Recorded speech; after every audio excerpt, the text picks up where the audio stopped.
This is the sequencer. It's a visual representation of the 12-bar blues. Each square represents one bar in the 12-bar cycle. As you can see, we have 3 rows of 4 squares. The red squares represent the 1 chord. The white squares represent the 4 chord, and the green squares represent the 5 chord. In this case, we're playing in the key of A. So the 1 chord is A, the 4 chord is D, and the 5 chord is E. For each bar, you can see what chord is playing by looking right beneath each technique. As you can see, the 1 chord, which is red, here is the 1 chord. You can see here we have 1, we have an A, and this shows you that it's bar 1.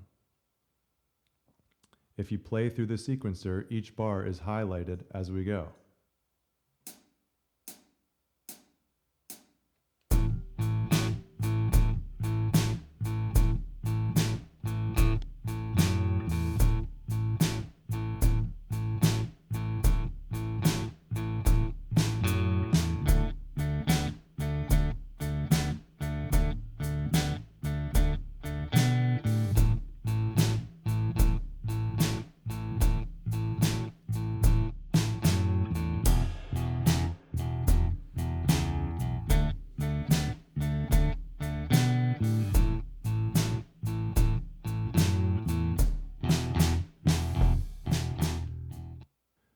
The chord names below each technique remind you what chord we're on in the progression.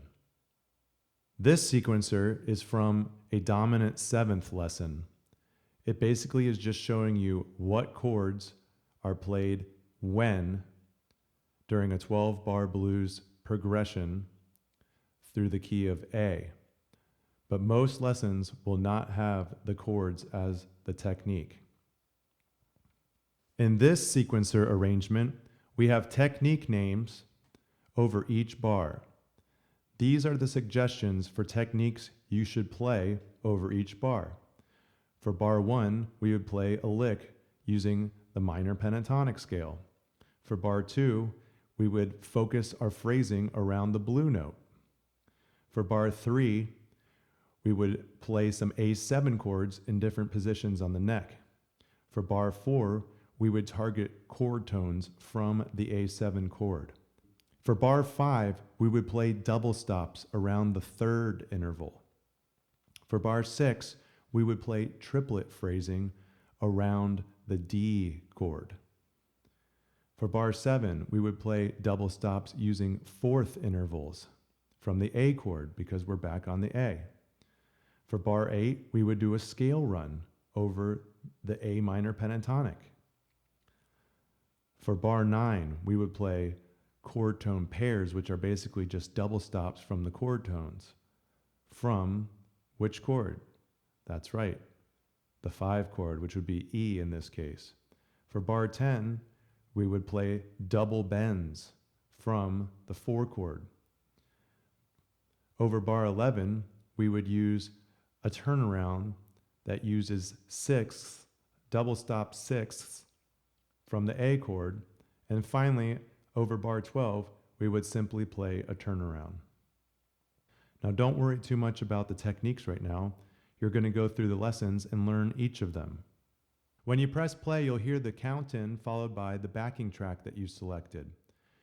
Each bar gets highlighted as we arrive to it throughout the progression.